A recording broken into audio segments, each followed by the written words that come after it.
My name is Sharon Mueller, and I'm the Director of Advising and Policy in Engineering Student Services. This session is a Q&A for our admitted transfer students. Please do put your questions in. I see we have some questions coming in. Again, you can upvote it by clicking on the thumbs up. And I wanted to ask our advisors and our programs liaison here to introduce themselves. So how about I start with you, Catherine? Hi, everyone. My name is Catherine. I'm one of the ESS college advisors, and I advise civil engineers, bioengineers, and some mechanical engineers. Thank you. And Dawn, would you like to introduce yourself? Sure. My name is Dawn Strow, and I'm also an ESS or Engineering Student Services advisor. And I advise nuclear engineering and electrical engineering and computer science. It's going to be a lot of acronyms, so NE and EECS. Thank you, Dawn. Welcome. And Brian, would you like to introduce yourself? Hello, everyone. My name is Brian Jones, and I advise electrical engineering and engineering physics, and I'm glad to be here. Thank you. And Tiffany, please introduce yourself. Hello, welcome. My name is Tiffany Reardon, and I work in ESS with these amazing folks, and I run the Transfer Pre-Engineering Program, T-Prep. Thank you, Tiffany. All right, so we have some good questions to get us started. And so I'll just call on the advisors somewhat randomly to ask them these questions. So the first question is, and I think I'll throw this at Catherine, who can I meet with to know which classes I need to take each semester? And I'll just kind of expand on that. And how do I know what classes to take my first semester? Sure. So as your ESS advisor, we will be helping you with your first semester classes, but after you have done Golden Bear advising, which happens in June. So in June, through a module online, you'll be telling us what classes you've already taken, and we'll be teaching you all of the different policies. And at the end of the advising module, you'll be told what classes you should be taking. After that, you can meet one-on-one with one of us. And if I can chime in and add to that. Yes, please do. When school starts in the fall, you'll also be able to use our ESS peer advisors as a resource for questions you have about classes or anything to do with student life. Also, a lot of the departments have faculty advisors. So a lot of you will be assigned a faculty advisor who also will be someone who can guide you and give you information on classes and what to take and technical courses and all that kind of information. So basically, you'll be surrounded with a whole lot of help when it comes to choosing your classes and things like that. Yes, thank you. All right, Dawn, how long can transfer students stay at Berkeley? And does this include summer? Sure. So transfer students, given that they're coming in kind of at that junior point, given how long they've been a student and how many units they're going to be transferring in, students are typically given 4 semesters. But if they ask really nicely, actually they don't even have to be nice about it, we will also allow students, transfer students a 5th semester. That 5th semester, I saw a little bit later, somebody asked about whether or not that's automatic. So I'm gonna go ahead and answer that. It's automatically granted, but your graduation date is automatically set to the 4th semester. But if you talk to your advisor, we're happy to give you that 5th semester. We just don't make that assumption that you want 5. But given that summers are not a semester, they're not mandatory, it's a term, summer doesn't count as one of those guaranteed 4 or 5 semesters. So that's outside of that. That's really in addition to that. So did I answer that thoroughly? Yes. Okay. Yes. Thank you. Brian, can transfer students switch majors in the College of Engineering? No, they can't. So whatever major you selected when you applied to Berkeley, that will be the major that you will be in. And sorry about that, but no, we do not allow transfers to change their major. Thank you, Brian. And Catherine, I'm going to throw this one at you. How many units do students need to take in the summer in order to be eligible for financial aid? Sure. So in order to be eligible for financial aid over the summer, you need to take at least 6 units. if you're, I think through Transfer Edge, if you do Transfer Edge, you can have access to summer in Cal Central, and then you'll be able to see the summer aid calculator to see exactly how much money you would be given over the summer. And Catherine, just as a follow-up to that, if say a transfer student does want to do Transfer Edge, which is basically summer session before they start in the fall, is it okay for them to contact their ESS advisor to get guidance on what they should take in the summer? Yes, and actually we recommend it. So that way we can make sure that you're taking courses for your major. Okay, thank you. Brian, how difficult is it for a transfer student to try for the 5th year program? In other words, the BS with the master's program in the 5th year. Do transfer students get into that? Yes, they do. Matter of fact, last semester I had several who got into the 5th year's master's program. Sure, it's pretty competitive, and if you're able to, you want to get involved in research. So just here's a little tip for you when you're a new student, especially a transfer, since your time here is limited. You might want to start looking into how do you get research opportunities as soon as possible, as soon as the fall semester starts. And mainly, I'll just give you a little tip on that. That can be done through directly reaching out to professors in the departments. There's also a website called Beehive that has research opportunities there too. Yeah, the 5th year master's program is pretty popular. Transfer students can apply to that, and they do, and they do get in. And yeah, if you're interested in that, go for it. Thank you, Brian. So Dawn, this is a little bit of an offshoot of a previous question, but how do we know what classes we should take? And as transfer students, how do we plan out our 4 or 5 semesters? Start by unmuting myself. Yeah, so for those of you that might be joining a little bit after this was covered a minute ago, Catherine did a fantastic job talking about Golden Bear advising. That's really when we're going to start working together. The college has done, I think, a really phenomenal job and worked really hard to create an orientation program that addresses so many, if not most, of the questions that students have coming in. It feels a little bit like you get admitted and you're kind of out there, but you're really not. There's going to be a lot of information given to you at the orientation, the Golden Bear orientation. Including what you should be taking your first semester. I know it seems really important to start thinking about 2, 3, 4 semesters out, but I also think it's really important for you to get settled and focus on what a really reasonable schedule feels like for you. And so we're going to also just ask that you focus on that first semester experience, and then start working with your ESS, your Engineering Student Services Advisor, based on your major. And so, yeah, this information will come, and you won't be on your own trying to log into the system where you're scheduling classes and things in your first semester. So just sit tight a little longer, and you'll have the tools that you need. And if I can add to that, yes, everything Don says, great and terrific. And yes, that's definitely how it's going to work out. But if you're really interested right now in looking at your curriculum, seeing what your major looks like, I would advise you to go to our website, College of Engineering's website, click on students and pull up the undergraduate guide. It was surprising to me this week when I was talking to some of my transfer students and I mentioned the undergraduate guide, they didn't know what that was, which was a shocker for me. So I'm trying to tell you guys now, give you a head start on it. The undergraduate guide has all of the courses in it. It has the complete curriculum in it. It has all the do's and don'ts. It has everything you need to know about your major. So I would use the undergraduate guide, and I also would use what we call a degree worksheet. These are tools that you can use to monitor your progress and to also find out what your requirements are and what your requirements will be moving on to your 2nd, 3rd, 4th, and 5th semester.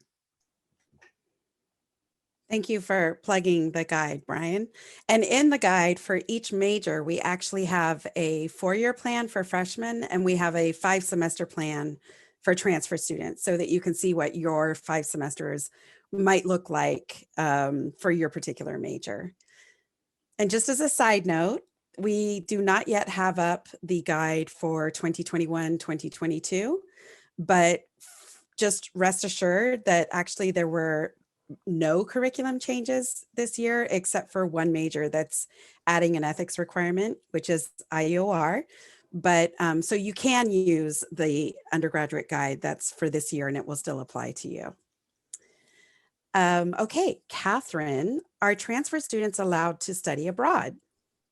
Yes, transfer students are allowed to study abroad, and we would recommend that you meet with your ESS advisor just so that you can figure out when would be the best time, because there are some courses that are only offered in the fall or only offered in the spring.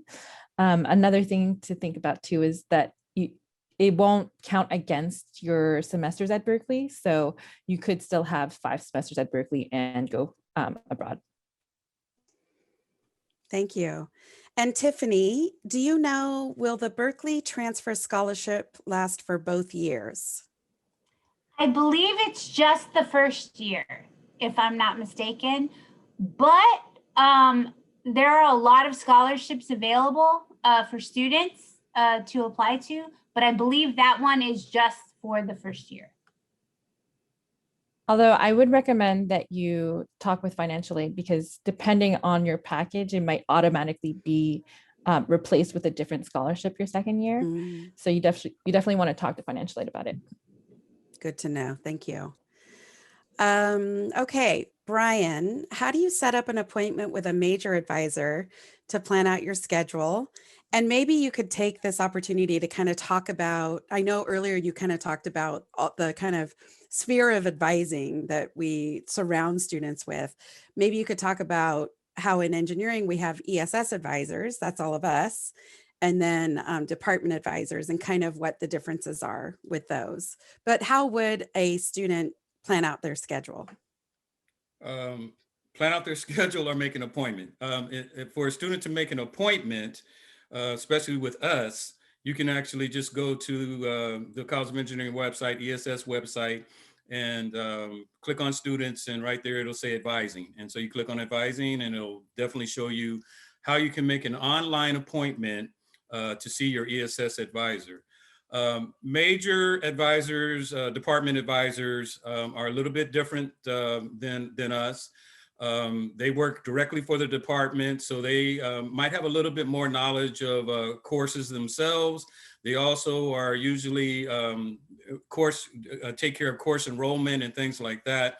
Whereas we as advisors, what we mainly do is monitor your progress, help you out in selecting courses, but we also are responsible for clearing you for graduation. If you need to make an appointment with a department advisor, you just go to the department advisor website, click on staff. You'll see a list of staff and look for undergraduate advisor and click on that. And then you can easily make an appointment to see a department advisor. Faculty advising, that's going to be a professor in the department. That usually is assigned by the department. So they'll reach out to you at some point and talk to you about faculty advisor assignments. So basically, those are the advising mechanisms within the College of Engineering. Thanks, Brian. And I might point out that as incoming students, they actually can't make an appointment with their ESS advisor until they've completed Golden Bear Advising, which was the online module we were talking about earlier that students will do in June that will help them choose their first semester classes. So as soon as they do that, they would be eligible to make an appointment with their ESS advisor. And there's usually a lot of back and forth at that point. Enrollment doesn't happen until July. So there is usually plenty of time to kind of work out the first semester schedule. I see that there's a question, will this be recorded and posted somewhere? It is actually being recorded and it will be posted. And maybe Tracy's in our background here. Maybe Tracy can share in the chat where we're going to post this recording I don't know, Tracy, if it's on our Cal Week website, so I'll let you post that in the chat so I don't misguide everybody. Okay, Dawn, how do we know if the units we've taken before need to be retaken at Berkeley? For the student who's asking this, this is a main factor for them in deciding whether or not to accept their offer to Berkeley. So it's going to depend a little bit on where this other coursework was done. Given that a student is saying that they're a senior transfer, I'm assuming this might be 4-year work. For community college coursework, especially California community college coursework, you can trust what you see in Assist. That's a binding agreement. If it says that the coursework that you've done is equivalent, we honor that. And so that's very, very trustworthy. Where it gets tricky is for coursework that you may have taken someplace else that has to be evaluated. And, you know, I don't want to be the bearer of bad news, but that might not be information that you can get hard and fast, may not be, before you have to make a decision whether to come to UC Berkeley. The good news is, if the course is equivalent, it will likely be allowed. Or there might be something called a bridge course, where transfer coursework may have a tiny bit of information, and to make sure that you're as successful as you can be in the course that's going to build on that information, they have this 1, maybe 2 unit bridge course, and it does exactly what it sounds like it does. It bridges what you took over here and what the UC Berkeley course content might be. So it's hard to answer the question without knowing where the student attended, but it is 2 different answers based on whether or not it's a California community college or somewhere else. And the evaluation of the coursework is typically going to be done, if it's 4-year school or out of state community college, it's going to take place at the department level. The experts in the department are going to be the ones that evaluate their own, you know, content. So yeah. Did I miss something in that question? No, I was just going to add that for transfer students, if they've done any of the required prerequisites at a 4-year school, like you know, physics or math, that did get evaluated before admission, because we wanted to make sure they could come in and finish within the 5 semesters. But what I think we wouldn't be able to tell them if it's not an assist is if they took something, like you said, at an out of state or another 4-year school that's an engineering course that we would need to have evaluated. Yeah. But assist is reliable, and most of our students are from community colleges in California, so we use assist 100%. Okay, Catherine, if we can't enroll in classes until after the Golden Bear program, doesn't that mean that we can't enroll during phase 1? Sure. So we really like to use Golden Bear before everything. And so there's a difference between Golden Bear orientation that happens in August, which is in person, and Golden Bear advising, which is in June, which is the online module you'll have to do before you enroll in classes. So you'll have plenty of time to finish Golden Bear advising, then enroll in classes, and then go to Golden Bear orientation in August. Yes, and I will point out that because of our pandemic blues that we're in, Golden Bear orientation is mostly going to be online this August, but usually it is in person. So we usually say GBA is the online component and GBO is the in-person component in August, but it's a little hard to say now with GBO being online this year. Okay, Brian, how can students get access to their ESS advisor if they have questions about choosing courses this summer? In other words, they need help now before they do Golden Bear advising. How can they find out who their advisor is, and how can they meet up with that advisor? Well, as you pointed out earlier, Sharon, they need to do GBA, but our information is on our website. So if you wanted to find out who I am, you would just go to our website and look up advising, and there you go. It'll say Brian Jones, and it'll say, you know, what majors I advise, and then it'll have my email.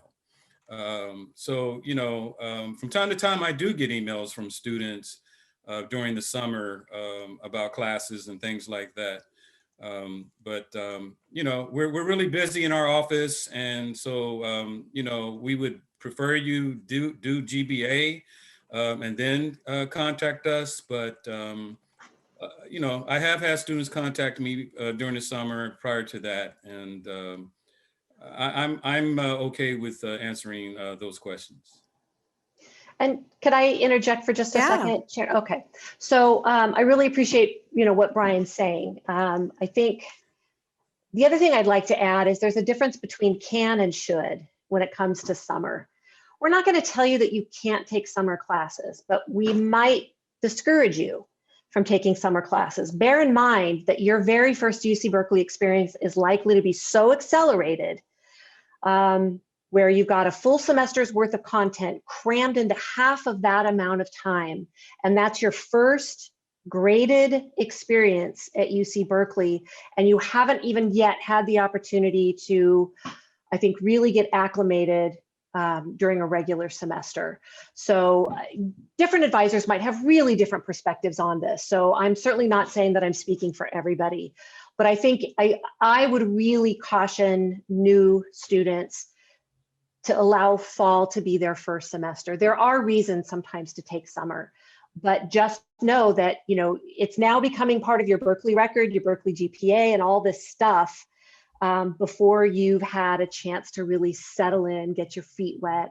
And trust me, half of a semester, full semester's content crammed into half of that amount of time, oftentimes leads students to get into a little bit of difficulty or maybe earn grades that they've never earned before, weren't expecting.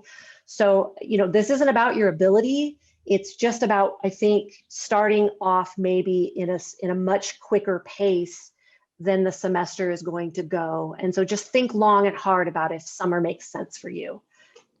And if I could just add and put a quick plug for T-Prep, because if you're not taking classes, that means you can do T-Prep. And we would love to have as many of you as we can this summer to do T-Prep. So if you're planning to apply or take classes, my unbiased opinion would be to do T-Prep. And then just another quick plug at 5 o'clock, we're going to be having the student panel of current student transfer students. So please stick around for that as well. They're going to tell you the same thing, but just want to, again, I think Dawn's advice is very important to consider. And Tiffany, just to piggyback on that, there is a question, is T-Prep going to be online or in person this year? This year, it will be 100% online. So if you are going to do it and you're like, oh, I don't have computer, internet, don't worry, we'll make sure that you are connected. And how many transfer students will T-Prep take? Well, because we are going to be remote this year, we will try and accommodate as many as we can. So, generally we have about 60, but we're going to try and admit as many as we can. So, yeah. Thank you. Catherine, there's a question. How do I get access to, I think the student might mean Golden Bear Advising, which is the online module in June. How do they get access to that? I believe that once you've accepted your admission, you will be creating a Calendar ID. And once you've created your Calendar ID, you'll be able to go into Cal Central, which is where all of your academic record, financial record, everything will be. And on that task list will be the Golden Bear experience, which is Golden Bear Advising and Golden Bear Orientation. Right. And for transfers, I believe it goes live somewhere around mid-June. June 15th, maybe? I think it's June 15th to June 29th. So those are the 2 weeks when transfer students will have access to Golden Bear Advising. Okay. Brian, do students need to sign up for classes right now, or when do they worry about signing up for classes? Do they wait until the semester starts? Well, students can't sign up. New transfer students, new students period can't sign up for classes right now. So as we mentioned several times, you'll be doing GBA in June, and that's where you're going to sign up for your classes. And just feel comfortable knowing that GBA, we put a lot of blood, sweat, and tears into designing that program. And it's an excellent program, and it will give you everything you need, all the advice and information you need to put together that first semester schedule. So it's gonna work out. It's gonna go pretty smooth. So just hold on, be patient, and June will be here pretty quickly. Yes. Yes. And all transfer students actually enroll on the same day. And that's mid-July.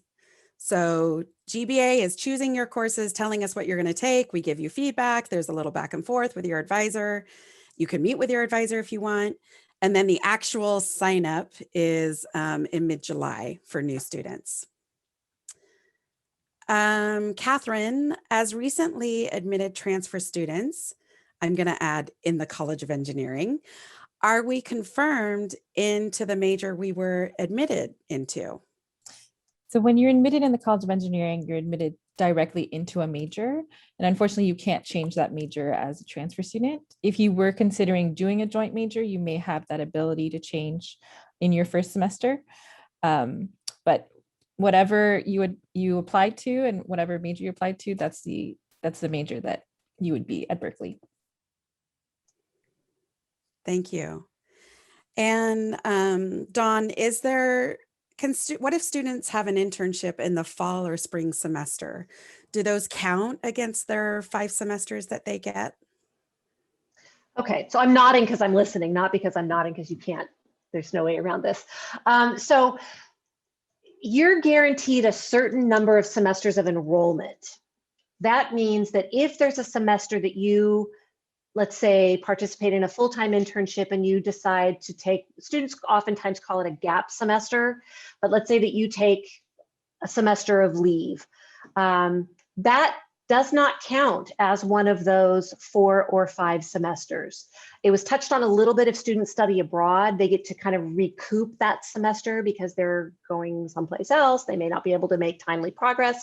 But for students who are going to be, I'm assuming buried in this question is, I'm going to take a semester off to do this internship. If you're going to take a semester off, that doesn't count against you, so to speak, in terms of the number of guaranteed semesters that you have.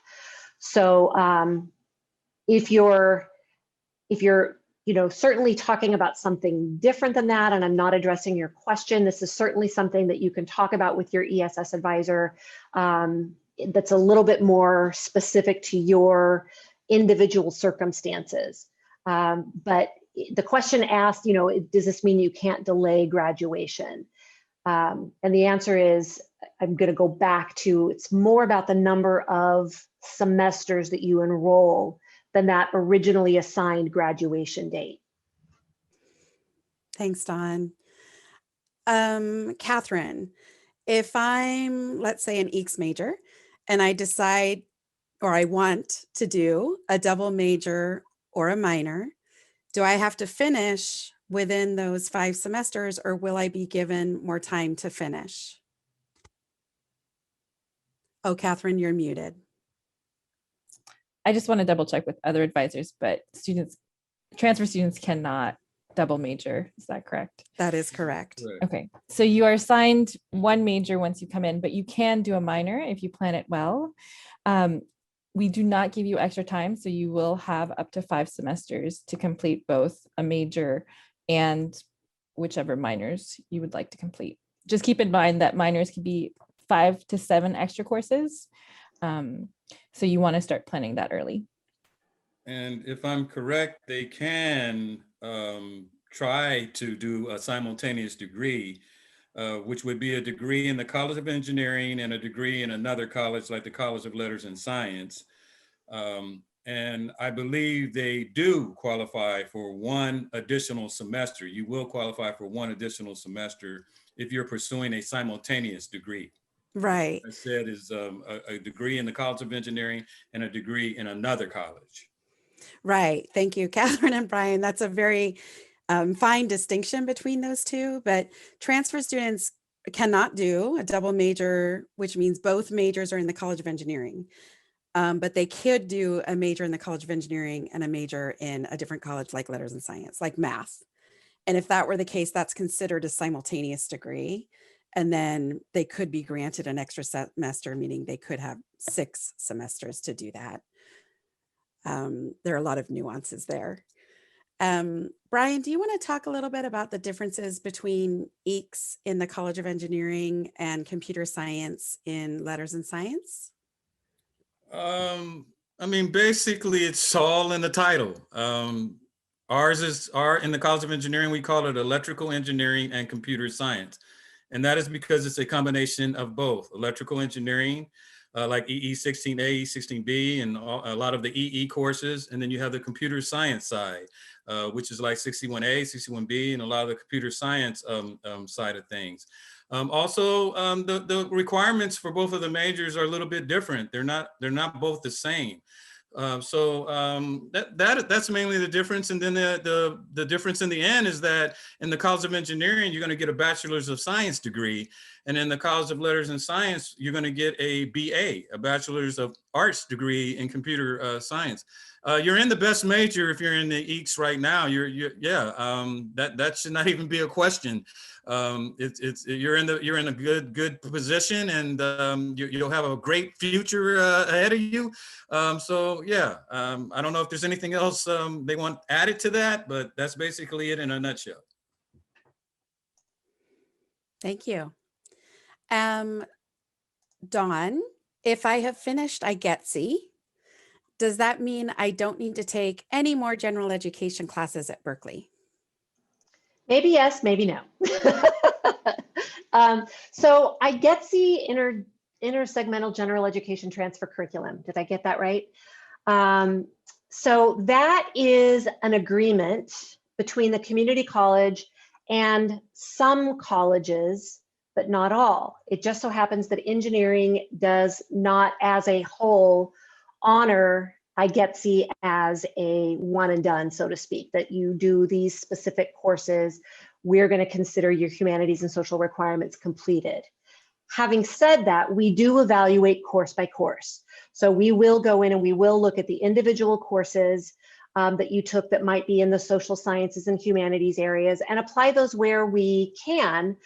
But you also weren't admitted unless you had both halves of reading and composition done. So that's 2 of the 6 that's required. You're also going to have to do 2 upper division courses that you can't do at a community college anyway. So that really only leaves potentially 2 lower division courses that you may or may not have done at community college. You've got your full time, your full number of semesters to complete those. So I would say don't worry about that possibility of missing an HSS or 2, acronym, humanities and social science. That's certainly something that can be built into your program, and it's a really good way to balance a rigorous, heavy tech semester anyway. But yeah, so IGETC, it's not that the coursework that you did isn't necessarily doing anything for you. It's just as a complete packaged agreement, engineering doesn't adhere to that in the same way that, say, the College of Letters and Science or other colleges on campus. Thank you. And Tiffany, I'm going to throw this one at you. Is it difficult for transfer students to get into clubs? No, actually, a lot of you as transfer students have a wealth of experience and expertise. I know that many of you perhaps were involved in student government, maybe you were in your STEM clubs. The challenge is there are a lot of clubs, like a lot. And so I think the main challenge will be deciding which club to apply to and participate in. Depending on the clubs, but there are a lot, but we have transfer students that are in many clubs. So you can definitely participate. Yeah, and then also adding to that, there's a lot of clubs that are not affiliated with the College of Engineering, over 200. So there's plenty of choices when it comes to clubs. You just have to find your right niche and find the one that you're comfortable with. Catherine, how do we determine, or how would a student determine if they need 4 or 5 semesters? And does that dependent on course load? Is it dependent on major? So transfer students can have 5 semesters, regardless of how many courses they've already completed, but you might require 5 semesters if you maybe have done the minimum amount of courses at community college. It really depends on what courses you've completed before coming to Berkeley. Yeah, Thank you. and it Go also ahead, Brian. depends on the major. Also, yeah, just as an example, each students, to be quite frank with you, they don't have the same number of requirements as all the other majors in the College of Engineering. So each students can, on many occasions, they are able to graduate in 4 semesters, even though they can stay for 5. Some of them are able to graduate in 4. And you might also have to incorporate summer school in your plans if you're trying to stay on track and trying to make sure you graduate on time. Thank you. And Tiffany, we know that many of our students during the fall semester are getting internships for the following summer. So if a transfer student wanted to try to get an internship their first summer, what resources should they use for that? So here's the funny thing. Folks are, if the recruiters could, they literally would start recruiting like even before you started coming on campus. I mean, they are very eager to recruit transfer students because they know that not only do you have all of your experience at your community college, but also by the time you start your internship, you're going to have your 2 semesters of coursework. To answer your question, obviously the Career Center is an amazing resource that you can go to. In ESS, Engineering Student Services, we have a number of workshops. We'll help you from everything to getting your resume in order, to setting a LinkedIn profile, and then your departments. Your departments will have career fairs as well. There's internship fairs, there's career fairs, there's a lot. The best advice that I can give you is to check your emails, because the ESS newsletter will also have a lot of those announcements. So check your emails often, and then also connect with each other as well, because there's a ton of events. And so if you want to intern next summer, it's very well possible. Thanks, Tiffany. Catherine, so we know that as transfer students, sometimes they have to take lower division courses in their first semester to kind of catch up that maybe weren't offered in their community college. Does that semester of lower division courses count as one of their 5 semesters? Yes, it does. Thank you. Okay, very direct. Okay, so Dawn, there's a question about GPA calculations. So for the 5th year program, this student is saying, I believe we need either a 3.5 or 3.6 to be competitive. Is this our Berkeley GPA or our total GPA? How would we figure out what our total GPA is if we have GPAs from different institutions? Okay, so if you turn out to be my student, don't trust my math. I am not an engineer. You're going to probably be a whole lot better at this. I can tell you how to do it, but trust your math. Actually, there are a lot of GPA calculators out there, but as far as the 5th year program goes, there's oftentimes, and I'm gonna bluff my way a little bit through this answer because this applies a little bit to other things as well. There are going to be times when a cumulative GPA matters and they want to know everything that you've done. And that's not just your UC Berkeley coursework. That means you're going to need to recalculate your GPA to include everything that you did at your community college that's relevant and everything that you did at UC Berkeley. This is a much longer answer here, but I think GPA calculators, I actually just Google Berkeley GPA calculator, and I find it really useful because it's clean and it's just simple. But make sure that you know what they're asking before you just give them something. For the 5th year program, I imagine they're going to weight the UC Berkeley coursework a little bit more than courses that you did anywhere else because it's a UC Berkeley program. And chime in, Brian is going to know more about this than I am, I know. But make sure that you're actually paying attention to the specific things that they're asking for. If they need a tech GPA, don't give them everything. Give them just the things that fall under, let's say, STEM, science, technology, engineering, and math. If they want a cumulative GPA, find out if that means your overall UC Berkeley GPA or everything that you've ever done since the beginning of time. But make sure that you're getting really clear guidance on what they ask for, because it's that help me, help you kind of thing. Follow the instructions, give them what they're asking for. But for the 5th year specifically, I might punt this to Brian to see if he knows if they consider community college courses as part of the GPA or not, because I actually don't know. Yeah, I don't believe so.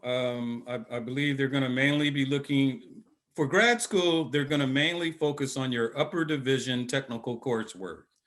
So you can have an upper division technical GPA. That's also called your major GPA. So a lot of grad schools want to know that. And a lot of times that's self-computed. So you compute that yourself. So basically for the 5th year's master's program, yes, they do say 3.5, 3.6 or higher. But that doesn't mean that that's totally what you're going to have in order to get into the 5th year master's program, because I have seen students get into the 5th year master's program with under a 3.5. Set the bar high. I'm not telling you, yeah, try to reach that, but I have seen students get into the 5th year master's program with less than a 3.5. And I believe that was mainly due to the research that they were involved in, the research opportunities. So that's why I was saying earlier that as a transfer student, you have limited time here. So you want to find out about how do I get involved in research as fast and as soon as possible.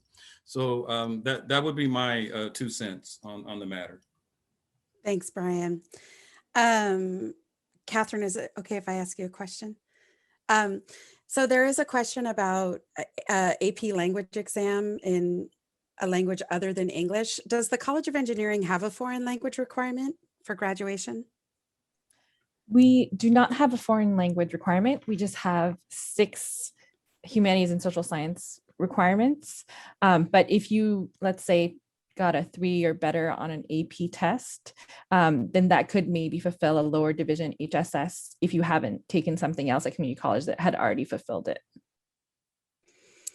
Thanks, Catherine. And we only have about 3 minutes left. So just wanted to circle back. There's a question about seeing your advisor again. So students have to do Golden Bear advising before they can make an appointment with their ESS advisor. If students do want to take summer classes and they want to talk to their advisor about that, they can reach out to their advisor via email about that first. But Brian, how hard is it for students to make an appointment? Let's say they've done Golden Bear advising and they go into the appointment system. Do they have to wait a week, 2 weeks, a day? No, it's very, very easy. I'm very, very happy with our online appointment system. One of the things you should know is that you will not be able to make an appointment to see your ESS advisor through Cal Central. So often students will email me and say, Brian, I've been trying to make an appointment with you, but I can't, help me. And I'm like, yeah. So I tell them, no, you can't do it through Cal Central. You have to do it through the ESS website. So it's very simple. You just go to the ESS website and look right there, advising, click on that, and it'll lead you through the steps that you need to take to make an appointment to see us. So one of the things I will say about appointments is that we're one of the most accessible advising teams on campus. It's very easy to see us. We're available. Often we're available when school starts and we go back to the way things were pre-COVID. We also have drop-in appointments on Wednesdays where students can just come to the office and just drop in and see us. Yeah, so scheduling appointments is very simple, very easy, it's quick, and you can see us within a day. I mean, that's how available we are. Yes, Dawn. Okay, I just also want to chime in too, because I think what ends up happening is sometimes students think we're not accessible because everybody is thinking about seeing their advisor at the same time. And so that means sometimes it looks like we're not available until the end of time. And depending on how it is that, because we all, our schedules are different in terms of how, we release appointments and all of that. But if at all possible, if you're thinking about things at a time that that all of your friends and your peers in classes and things like that are seeing their advisor, if they're all wanting to see their advisor, so is a whole bunch of other people. So sometimes it's a really good idea to start thinking about, okay, I know it's a really slow time, but I'm already starting to think about maybe what I might be taking, or I might want to do, plan out not a minor, but like a simultaneous degree or something like that. That's a really good time to come and see us, because there are times, I won't speak for my college, but sometimes there are times nobody comes to drop in and my appointments go unfilled. And then there are times when they fill up in a flash, because that's a super busy time. So just, pace yourself a little bit, think ahead at those times that you can, and know that it's, you will get in to see us. It just may not be, like it may be that same day, it may be a week later, but yeah. Thank you. And we're actually at time. And I just wanted to clarify that all the questions we answered were directed at College of Engineering transfer students. So in case we had any students who are transfer students or even freshmen from other colleges, please know that every college has different policies. So this was very much directed at College of Engineering transfer students. I want to thank the panelists for joining us and answering the questions, and thank you to the students for joining us and asking the questions. We're really happy to get the opportunity to answer your questions. And Tiffany, do you want to talk about what's coming up at 5 o'clock? Absolutely. So at 5 o'clock, we have some current transfer students. So if you have questions for them, we hope that you join that panel. You might have questions about things like, where do I live? Where do transfer students live? Studying for, engineering classes at Berkeley, how they've adjusted their study styles, grad school. A lot of these questions in the chat, you'll be able to hear from a student's perspective. So we hope to see you at 5 o'clock. Right, which is why we have to get off of this one so that we can get ready for the next one. And Tiffany, I believe you're moderating that one, so we need to let you go as well. So thank you, everybody. Thank you for joining us. This was recorded and it will be posted, and the location of that is in the chat. And congratulations, everybody. Yes, congratulations. I hope you'll join us in the fall.